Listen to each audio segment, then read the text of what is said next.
아멘.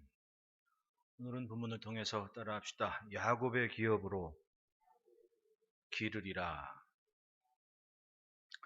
하나님께서 말씀하실 때 인생은 그 미래를 깨닫게 됩니다.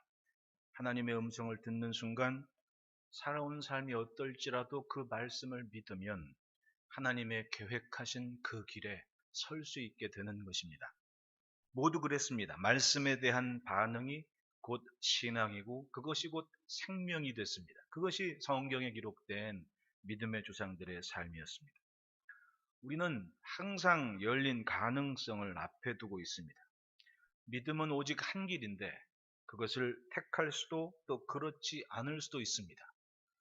마치 선악을 알게 하는 나무 앞에선 하와와 아담처럼 분명한 것은 선택에 대한 책임은 바로 자신에게 있다는 겁니다. 하나님께서 모든 것을 인간의 뜻대로 할 수 있는 자유를 주셨지만 그걸 자유의지라고 하죠. 하지만 그것을 사용한 것의 책임은 바로 인간 스스로에게 지워졌다는 얘기입니다. 그래서 신앙생활은 믿으면 믿을수록 더 신중하고 더 무게감 있고 그리고 더 진지하게 살게 되는 거예요. 처음에는 몰랐지만 믿으면 믿을수록 굉장히 묵직하고 진지해지는 것이 바로 신앙 아닙니까? 따지고 보면 학교 보십시오. 처음에 학교를 가면 얼마나 재밌습니까? 막 자기들 또래마다 막 학교 가가지고 막 난생 처음 자기 동기들이 생겼다는 거. 예? 그런데 1학년 다르고 2학년 다르고 3학년 다르고 올라갈수록 쉬워요, 어려워요? 학교는 올라가면 올라갈수록 어렵단 말이죠. 학교는 올라가면 올라갈수록 어려워요. 그런데 그것을 잘 감당하면 누릴 것이 많은 거 아닙니까? 그만큼. 신앙생활도 저는 같은 이치가 아닐까 생각을 합니다. 믿으면 믿을수록 그 책임감이라는 것이 깊어지고 무게감이 느껴집니다. 그러나 신중하게 정말 주님께서 주게 하신 그 멍에 그것을 온전히 짊어지고 기쁨으로 사도 바울의 말씀처럼 자기에게 주신 십자가를 함께 지고 또 서로의 십자가를 나누어 지는 그 믿음으로 살면 누릴 것이 많은 거예요. 14절 말씀에 내가 여호와 안에서 즐거움을 얻을 것이라 내가 너를 땅의 높은 곳에 올리고 내 조상 야곱의 기업으로 기리리라고 하나님께서 말씀을 하십니다. 당시에 세상에 미혹되어 하나님께서 멀어진 이스라엘에게 이렇게 말씀하신 이유가 뭐겠습니까? 하나님 안에서 즐거움을 얻고 땅의 높은 곳에 올리우신 하나님의 손길을 기대하고 조상 야곱의 기업으로 사는 삶을 지켜가라고 그렇게 권면하신 거 아니겠습니까? 오늘 어떠하든 앞으로 그것을 이루겠다는 거예요. 하나님의 말씀에 반응하고 그것에 맞추면 그 말씀 그대로가 내 앞에 이루어질 것을 이미 예언하셨던 겁니다. 하나님의 자녀들에게 즐거움과 성공은 세상에 있는 것이 아닙니다. 하나님께서 주시는 거죠. 하나님께서 주시는 것이 진짜 기쁨이고 진짜 은혜 아닙니까? 가나안을 광야로 나선 이스라엘에게 고스란히 주셨습니다. 그 누구 거였습니까? 사실은 이스라엘과 전혀 상관이 없는 거였습니다. 그런데 하나님께서 그것을 주시지 않습니까? 이스라엘이 그것을 위해 노력한 것은 땀 한 방울도 없었습니다. 하지만 하나님의 말씀을 믿고 그 안에 거하며 그 말씀에 맞추는 광야 40년 광야 교회를 지난 후에 이스라엘은 자신의 손으로 수고하지 않고 짓지 않은 그 모든 것들을 고스란히 누릴 수가 있었습니다. 하나님께서 주신 겁니다. 우리가 기도하는 이유가 뭡니까? 하나님의 뜻에 조금이라도 가까이 다가서고 깨닫고 맞추기 위해서 하루하루 기도하는 거 아닙니까? 마음 다잡고 하나님의 성전에 온전하게 서는 것이 그게 곧 성도의 성공의 지름길인 겁니다. 알고 보면 쉬워요. 쉬운데 하기가 어려운 거죠. 머리로 아는 건 많죠. 몸이 가는 게 쉽습니까? 얼마나 자기 몸을 써서 복종해야 합니까? 네? 사람이 정말 주변에 좋지 않은 것, 옳지 않은 것을 보면 볼수록 마음을 다잡고 얼른 성전으로 가야지 하는 마음이 있으면 좋아요. 근데 그 마음이 든다고 해서 그렇게 합니까? 못하는 사람이 더 많은 거예요, 사실은. 그게 이유가 뭐냐고요. 그만큼 우리가 세상에 그만큼 다가서고 있는 것이고 빠져 있는 거예요. 몸이 빠지면 벗어나지를 못해요. 여러분 서해안에 갯벌이 있지 않습니까? 발 빠지면 빠지겠습니까? 네? 언젠가 한번 수련회 갈 때 제가 차라리 동해 갔을 때보다 서해 애들 들어갈 때 더 마음 졸인 게 이게 뻘은요 조금 멀어지면 푹 꺼지는 데가 있거든요. 거기 빠지면 애가 안 보여요. 애가 안 보인단 말이에요. 근데 거기 빠진 애는 자기 힘으로 빠져 나오지도 못해요. 그러니까 얼마나 긴장을 하면서 그걸 돌봐야 되겠습니까? 네? 빠져보니까 이게 발 빠지는 게 맘 같지가 않아요. 네? 내 마음은 빠졌는데 네? 그게 안 되니까 그냥 앞으로 꼬꾸라지는 거죠. 벗어나지를 못하는 거예요. 마치 그것처럼 세상에 그렇게 빠져 사는 겁니다. 마음은 아닌데 몸이 그렇게 돼버리고 만 거예요. 본문은 유다 백성의 하나님을 향한 신앙과 경건에 속한 일에 대한 말씀입니다. 하나님을 향한 모습이 분명했습니다. 그런데 3절, 4절 말씀 보면 우리가 금식하되 어찌하여 주께서 보지 아니하시며 우리가 마음을 괴롭게 하되 어찌하여 주께서 알아주지 아니하시나이까. 즉 하나님께 앞에서 금식한다. 이건 아무나 금식해요? 아무나 할 수 있는 게 아니지 않습니까? 즉 금식을 그렇게 할 수 있을 만큼 뭔가 대단히 하나님 앞에 자기가 서 있다는 얘기입니다. 아무 때나 금식합니까? 예? 그런데 그걸 지켜가면서 당당하게 떳떳하게 나 이거 지금 하고 있습니다라고 말할 만큼 그렇게 규모 있게 자기의 모습을 갖춰간다고 생각을 했습니다. 그런데 어느 순간 그 예식이 마치 하나님께 뭔가 요구할 수 있는 자격처럼 돼버리고 만 겁니다. 예식은 잘하는데 뭐가 문제였습니까? 하나님 앞에서 보이는 그 관계가 전부가 아니었습니다. 사람과 사람과의 관계는 어느 순간부터 자신이 믿는 하나님께 대한 신앙이 조금도 나타나지 않는 은혜도 없고 각박한 그런 세상이 되고 말았던 겁니다. 하나님 말씀하십니다. 보라 너희가 금식하는 날에 오락을 구하며 온갖 일을 시키는도다. 그 말은 뭐예요? 절박하지 않다는 겁니다. 뭔가 필요한 것 때문에 하나님께 매달릴 뿐이지 삶의 규모는 정결하게 거룩하게 갖고 가지를 않더라는 겁니다. 믿음만큼 규모 있게 살아내지를 못합니다. 4절에 보라 너희가 금식하면서 논쟁하며 다투며 악한 주먹으로 치는도다. 뭘 얘기해요? 진짜 신앙은 하나님과의 관계가 사람과 사람과의 관계에 나타나는 겁니다. 아무리 신앙이 좋다고 스스로가 위안 삼고 사람들이 이렇게 저렇게 칭찬하고 자랑할지라도 사람과 사람과의 관계가 옳지 않으면 그건 진짜 믿음이 아니라는 거죠. 금식하고 사람과 사람과의 관계에서 온전한 믿음의 도리가 나타날 때 그것은 의지하는 것이 다른 삶입니다. 하나님 앞에 정말 멈출 수 있는 것. 금식을 하면서 내가 조건을 갖추지 않았습니까? 그리고 오락도 하고 남 괴롭히기도 하고 일도 시키고 그건 뭐예요?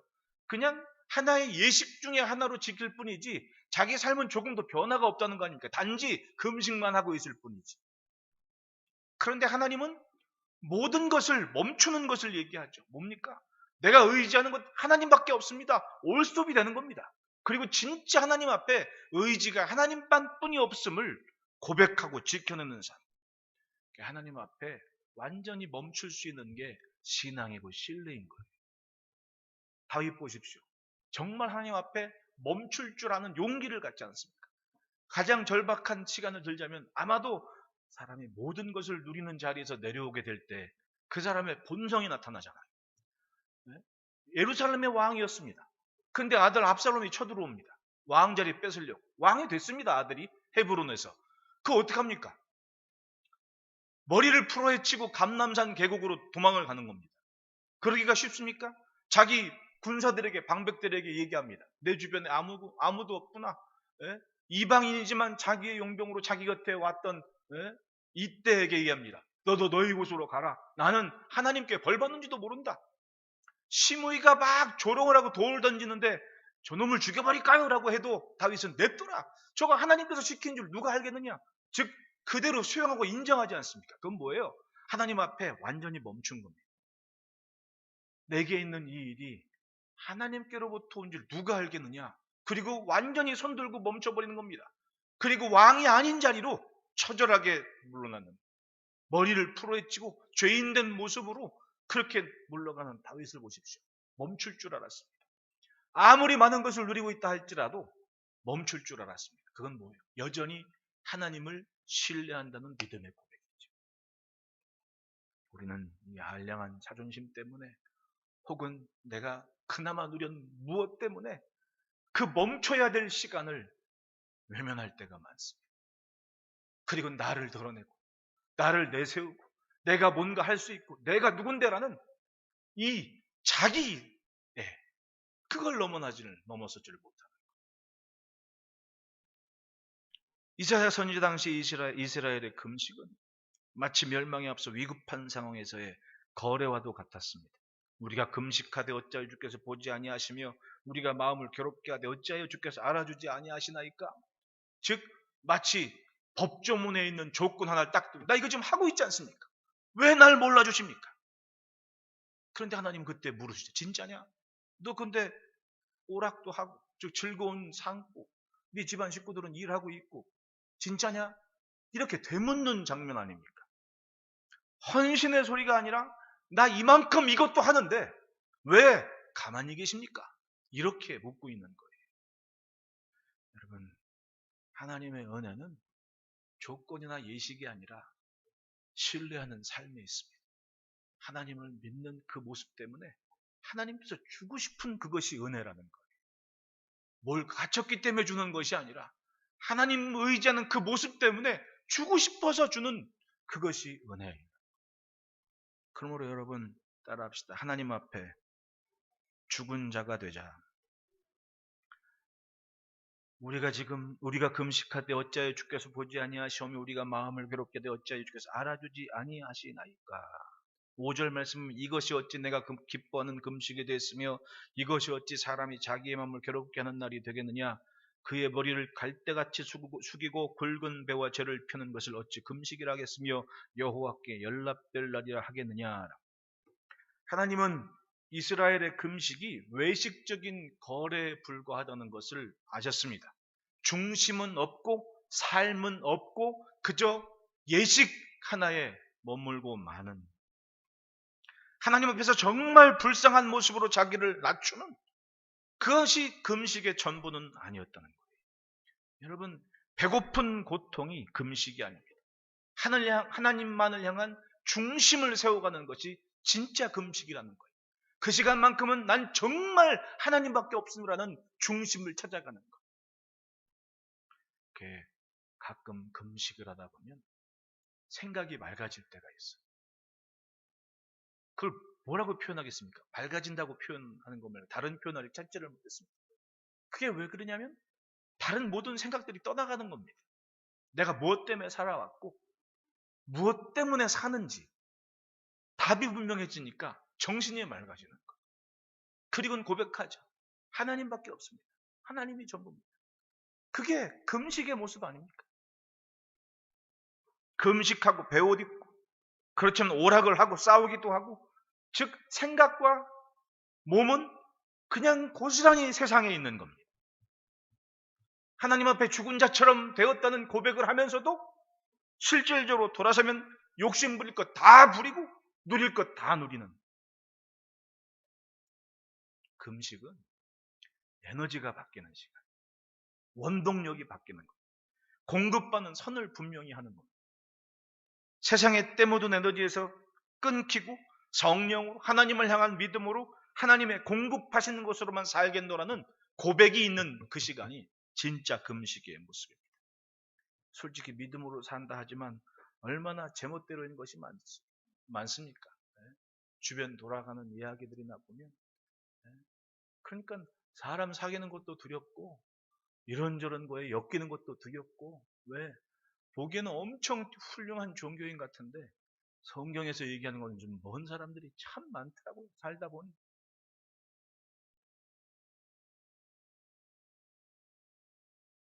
사실 오래 신앙적이었던 사람들의 경우 자신도 모르게 도덕적이고 윤리적인 기준을 갖추게 됩니다.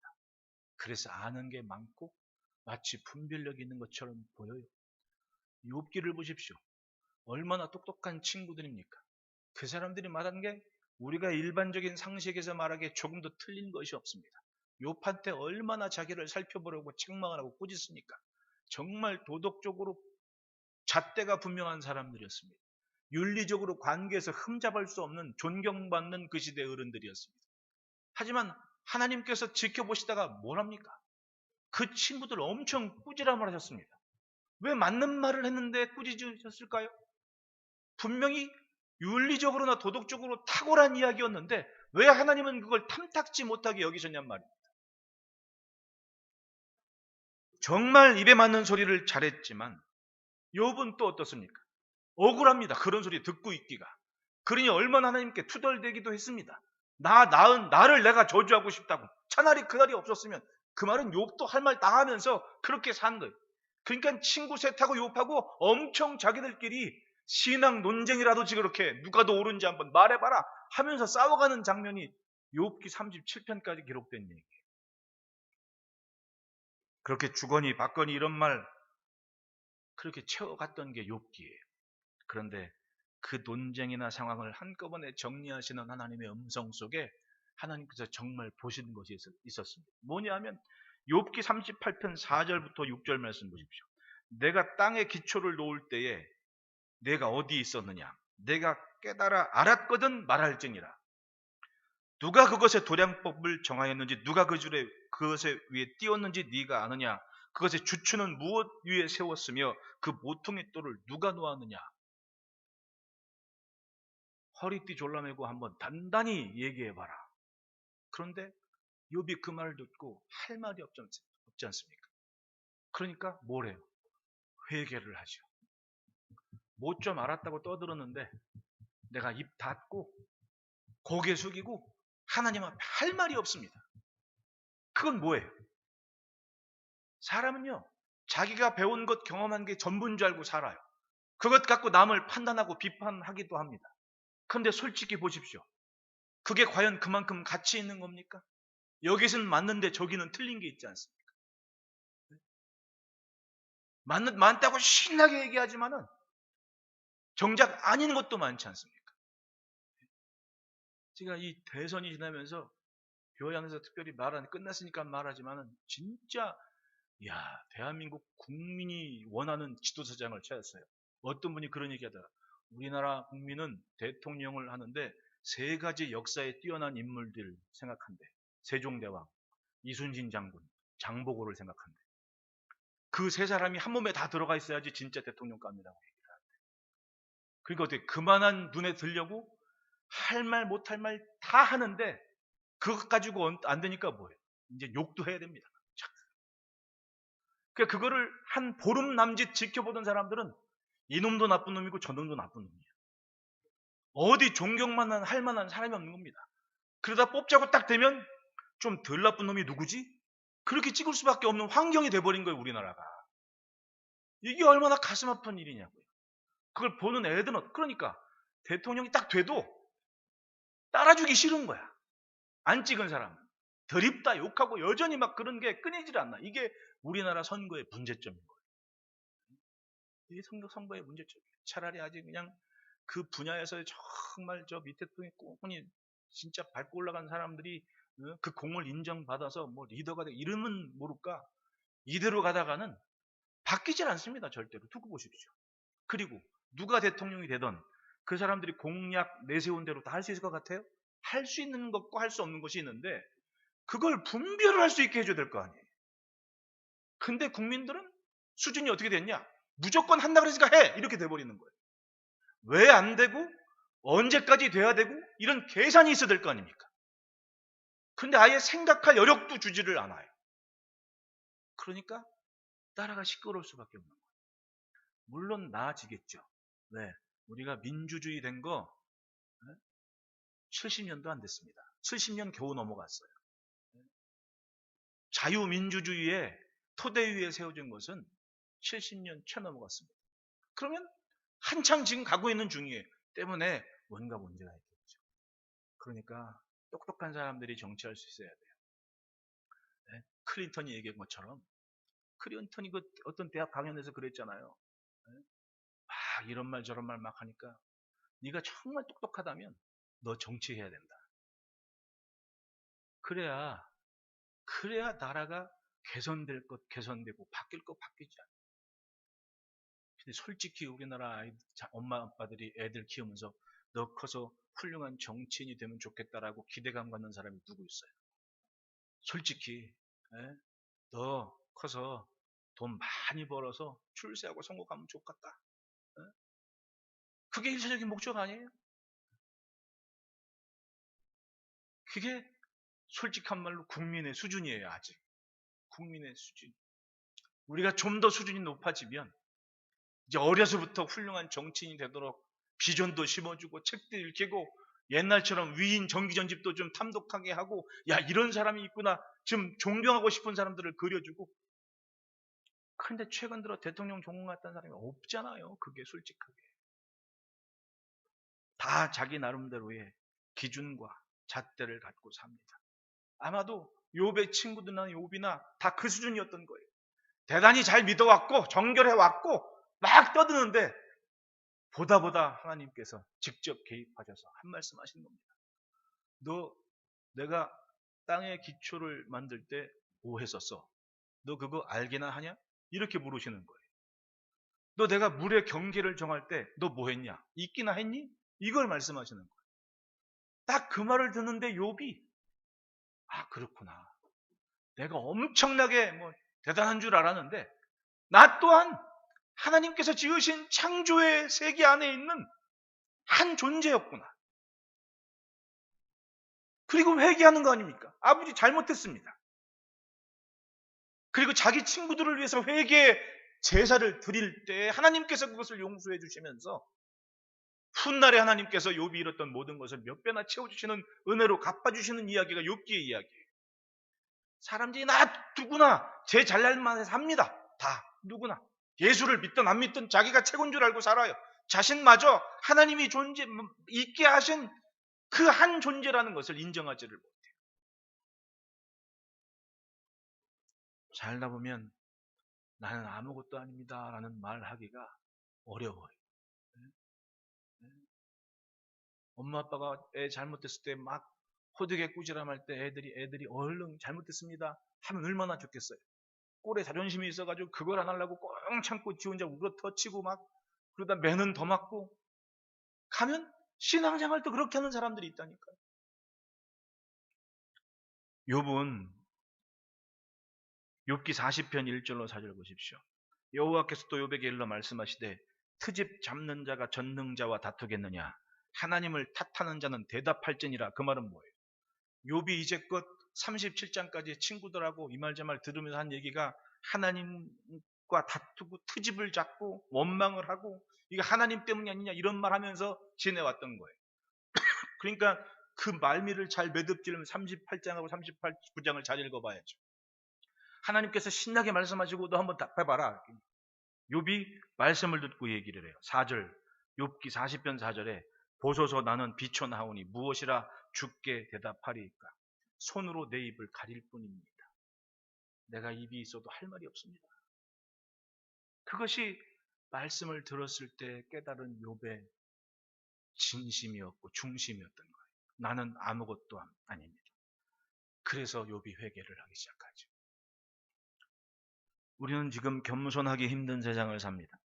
아무리 할 수 있는 것이 많아도 하나님 앞에서는 죽은 자로 살 수 있는 용기를 갖는 것이 하나님께서 원하시는 것을 이루어가는 도구가 되는 것임을 기억하고 우리 하나님 앞엔 손들고 죽은 자가 됩시다. 둘째로 따라합시다. 세상을 향한 욕심을 버리라. 6절 7절에 내가 기뻐하는 음식은 흉악의 결박을 풀어주며 멍에의 줄을 끌어주며 압제당하는 자를 자유하게 하며 모든 멍에를 꺾는 것이 아니겠느냐. 또 줄인 자에게 내 양식을 나누어주며 유리하는 빈민을 지배드리며 헐벗은 자를 보며 입히며 내 골욕을 피하여 스스로 숨지 않은 것이 아니겠느냐. 그 말은 뭐예요? 결국은 사람과 사람 사는 세상이 사람 살맛 나는 세상이 되게 하는 게 아니겠느냐. 금식은 삶의 의지가 바뀌는 겁니다. 당시 예루살렘은 빚 때문에 노예로 사는 사람들이 많았습니다. 세상에 그렇습니다. 농사 짓고 살던 때 어느 날이 조금 발전하기 시작하면 거래를 하게 되고 거래는 결국 빚에 대한 책임과 의무를 가지고 빚쟁이가 생기게 됩니다. 하나님은 그것 때문에 7년마다 빚을 탕감해주고 풀어주게 하셨는데 살다 보니 외국 사람들, 이방인들 하는 거 보니까 그런 게 어디 있어요. 한 번 내 거는 죽을 때까지 내 거. 그렇게 되니까 이 탕감이라는 안식이라는 개념이 이젠 훼손되기 시작합니다. 7년이 지나도 안식을 주지 않고 노예를 풀어주지를 않는 말 같지도 않은 상황이 하나님의 백성들 안에 벌어지더라는 겁니다. 살다 보니 즉 이스라엘이 가나안처럼 살기 시작했다는 거예요. 서로와 서로에게 이게 하나님의 은혜야 라는 말을 할 수 없을 만큼 완악해진 때가 됐습니다. 성경은 하나님을 믿으면 말씀 때문에 손해보는 것이 있다 하더라도 그 길을 가야 된다고 해요. 부족한 것 이상으로 하나님께서 채워주실 것을 믿으라고 합니다. 그 훈련을 조상들은 받았거든요. 그런데 풍요로운 때를 살아가는 사람들은 그래 우리 옛 어른 말씀들에 있는 놈이 더하다 그러잖아요. 있는 놈이 더하다. 누릴 것 다 누리며 살았는데 더 완악해지는 세대가 되고 말았습니다. 그래서 선지자 예사야가 말씀한 거 아닙니까? 이 이야기를. 하나님의 말씀을 믿고 그대로 살면 8절에 그리하면 내 빛이 새벽같이 비칠 것이며 11절에 여호와가 너를 항상 인도하여 메마른 곳에서도 내 영혼을 만족하게 하며 내 뼈를 견고하게 하리니 너는 물된 동산 같겠고 물이 끊어지지 아니하는 샘 같을 것이라. 하나님을 붙잡고 살아간 삶이 있으면 나만이 아니라 내 자손들도 그 은혜를 누려요. 메마른 곳에서도 내 영혼을 만족하게 하고 내 뼈를 견고하게 하고 물된 동산 같고 물이 끊어지지 않은 샘 같을 것이라. 그러니 여러분 오늘 하나님을 의지하는 믿음으로 하나님의 말씀 품고 살아가면 하나님은 나만이 아니라 내 자손들에게 언젠가 있을 후손들에게 마르지 않은 샘의 복을 주실 것을 믿으시기를 축원합니다. 세상을 보십시오. 얼마나 강팍해지고 정말 흉악한 세상. 뉴스가 나오면 이젠 사람 죽이는 게 뉴스거리도 안 돼요. 남자친구가 여자친구가 죽이고 뭐 베란다에 발코니에 숨겨놓고 여자친구가 남자친구 죽여가지고 신고해가지고는 야 이건 뭐 진짜 저 어릴 적하고는 즉 30년 40년 전에 생각지도 못한 일이 이제는 매일매일 나와요. 매일매일. 그게 지금 이 시대의 상황이라는 얘기입니다. 옆에 있는 사람이 멀쩡하다고 해서 세상이 멀쩡하다고 착각하지 마십시오. 세상은 지금 그렇게 돌아가고 있다는 거예요. 하나님을 향하는 만큼 사람을 대해 나타나는 삶. 우리가 서로를 대할 때 하나님의 형상을 보는 것 같이 사는 게 그만큼 어려운 거예요. 그러나 우리가 세상에 있는 이유가 바로 그겁니다. 조금 다른 것이 있는 것을 여전히 다름이 있다는 것을 구별됨이 있다는 것을 알게 하는 것이 이 시대의 우리의 책임인 겁니다. 그러니 욕심보다는 주의 뜻을 앞세워 나아갈 수 있는 용기 있는 삶을 삽시다.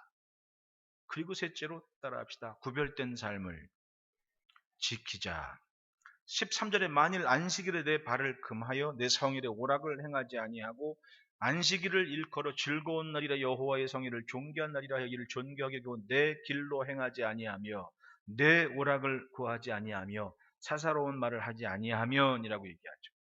네 발을 금하고 내 길로 행하지 아니하면 내 오락을 구하지 아니하면 그리고 뭐래? 내 성일에라는 확실히 구분돼요. 내 날이다라고 하나님께서 말씀하신데 내 날에 너의 일을 하지 말아라. 안식일은 하나님이 기뻐하시는 날이라고 합니다. 즉 그날은 그 구별된 날 하루는 나를 위한 일을 하는 것이 아니라 주를 위한 일을 하는 날. 주님을 위해 멈출 수 있는 날이고 주님만 의지하는 모습을 보여주는 삶으로 고백하는 날이 안식일, 우리의 주일의 모습이라는 것. 사사로운 것, 즉 개인적인 욕심이나 관심이나 시기심으로 하는 모든 이야기를 금하고 그리고 하나님 앞에 있는 것. 우리의 삶이 혼자 힘으로 사는 것처럼 보입니다. 뭐든 내가 중심에 있어야 되고 모두가 그런 생각을 하고 있기 때문에 세상이 시끄러운 겁니다.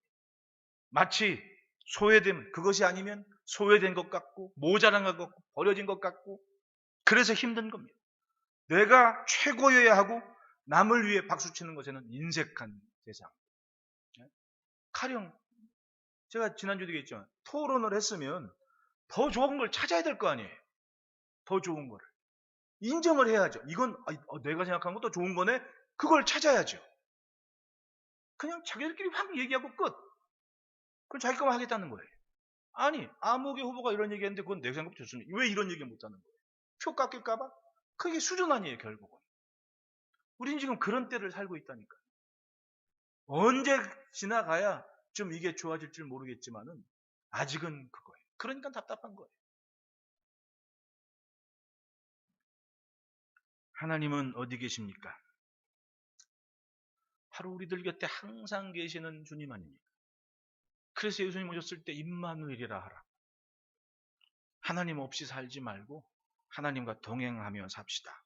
삶은 하나님과 함께하고 하나님을 향한 신앙이 자꾸만 나와서 갖춰지는 거예요. 보여지는 겁니다. 그것이 남겨지는 겁니다. 예수 믿는 모습이기 때문에 이렇구나라는 게 자꾸만 더 늘어나는 거예요. 그러면 아마 세상이 좀 더 좋아지겠죠. 더 아름다워질 겁니다.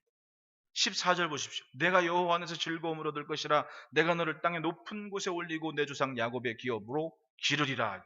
즉 하나님의 주권을 선포하고 하나님을 나타내는 복된 은혜가 주의 말씀을 붙잡은 인생들의 미래가 되는 겁니다. 오늘 그렇게 살고 있는 우리를 하나님께서 세워가실 줄 믿습니다. 그러면 하나님께서 하고 싶은 그 일이 우리의 미래가 되는 거예요. 주의 뜻에 맞춰 은혜로운 미래를 누리는 복된 삶이 되시기를 축원합니다. 기도하겠습니다. 하나님 아버지 감사합니다. 오늘도 아버지 하나님의 은혜 아래 믿음으로 고백하며 주를 찾는 심령들, 겸손히 주의 말씀을 가슴판에 새길 때에 그 말씀의 능력이 되어 하루하루가 하나님의 능력으로 승리하는 복된 삶이 되게 하여 주셔서 창조 이후로 여전히 권능으로 역사하시는 하나님의 은혜가 우리의 삶을 통해 우리의 관계에 멋지게 증거되게 하여 주옵소서.